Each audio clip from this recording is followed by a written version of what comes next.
देश का मिजाज वेस्ट। लेट्स माइक देश का मिजाज और खबरें वेस्ट से। राजस्थान में विधायक निधि में भारी भ्रष्टाचार का खुलासा हुआ है। विकास कार्यों की अनुशंसा के नाम पर विधायक 40% तक कमीशन मांग रहे हैं। एक मीडिया हाउस ने डमी फर्म बनाकर स्टिंग किया। खींवसर से भाजपा विधायक रेवंत राम डागा ने 50 लाख के काम के बदले 40% कमीशन मांगा है। विधायक ने बिना काम की जरूरत या कीमत जाने कमीशन पर फोकस किया है।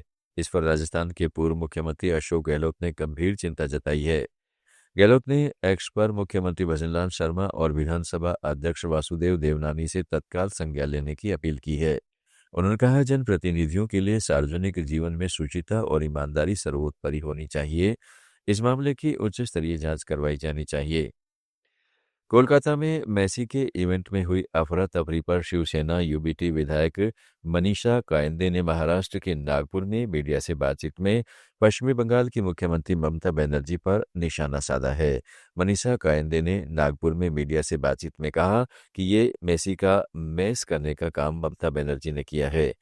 जिस प्रकार से इस पूरे कार्यक्रम को अव्यवस्था की गई, यह विफल कार्यक्रम रहा। इससे भारत की छवि को भी क्षति पहुंची है, क्योंकि इतना बड़ा खिलाड़ी आकर केवल 10 मिनट में निकल जाता है। इसकी जांच की जानी चाहिए कि ऐसा कैसे हुआ।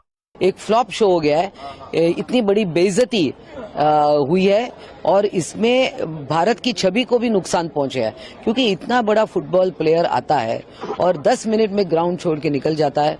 तो ये सब किए कराए पर पानी ममता बनर्जी ने फेर दिया है। कहीं ना कहीं कहा जा रहा है जो ऑर्गेनाइजर है वो कहीं ना कहीं ममता बनर्जी के साथ जुड़ा हुआ था। किस तरह से हो सकता है, इसकी तहकीकात करनी चाहिए, इस पर इंक्वायरी बिठानी चाहिए कि ये हुआ कैसे।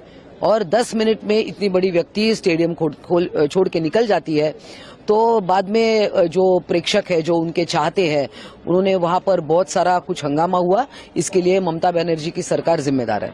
आज लेट्स माइक देश का मिजाज वेस्ट।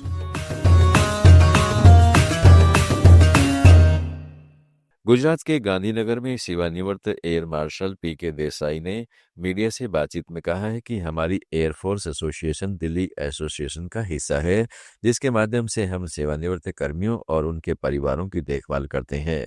हर साल ऐसे वार्षिक व्याख्यान का आयोजन किया जाता है ताकि युवा पीढ़ी को आकर्षित किया जा सके। उन्होंने कहा कि वर्तमान में 56 देशों में युद्ध चल रहे हैं। हमने ऑपरेशन सिंदूर शुरू किया और इसे सफलतापूर्वक समाप्त किया। इस कार्यक्रम का उद्देश्य है कि भविष्य में वायु शक्ति कैसे काम करेगी, इस पर चर्चा करना और रणनीति बनाना, ताकि अगर कोई देश भारत पर हमला करे तो हम मजबूत जवाब दे सकें।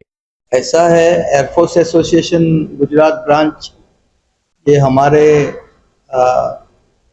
दिल्ली में जो एयरफोर्स एसोसिएशन है उसका एक पार्ट है। तो वो जो एसोसिएशन फॉर्म हुआ था in 1980 by Air Chief Marshal Arjan Singh at that time. और हमारा ये है कि हम जो रिटायर्ड एयरफोर्स पीपल है और उनकी फैमिली है, उनका वेलफेयर देखते हैं। और एयरफोर्स के बारे भारतीय तटरक्षक बल ने एक बार फिर समुद्र में जीवन रक्षा की अपनी अटूट प्रतिबद्धता दिखाई।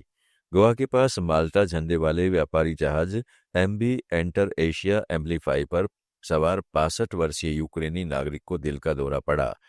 तटरक्षक जहाज C420 ने त्वरित कार्रवाई करते हुए मरीज का मेडिकल इवैक्यूएशन किया और उसे सुरक्षित अस्पताल पहुंचाया।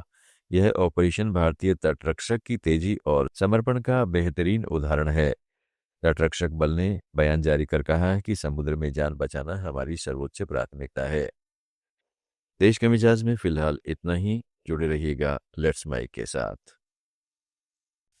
आप सुन रहे थे let's mic more than radio. Follow कीजिए हमें हमारे सोशल मीडिया प्लेटफॉर्म्स पर। It's time for news. It's time for More Than Radio.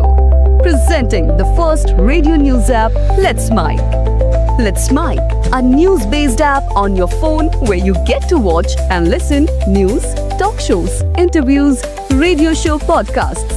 On Let's Mic, you get all relevant information of TV, print, radio, podcast, and digital. Let's Mic talks about every segment of life.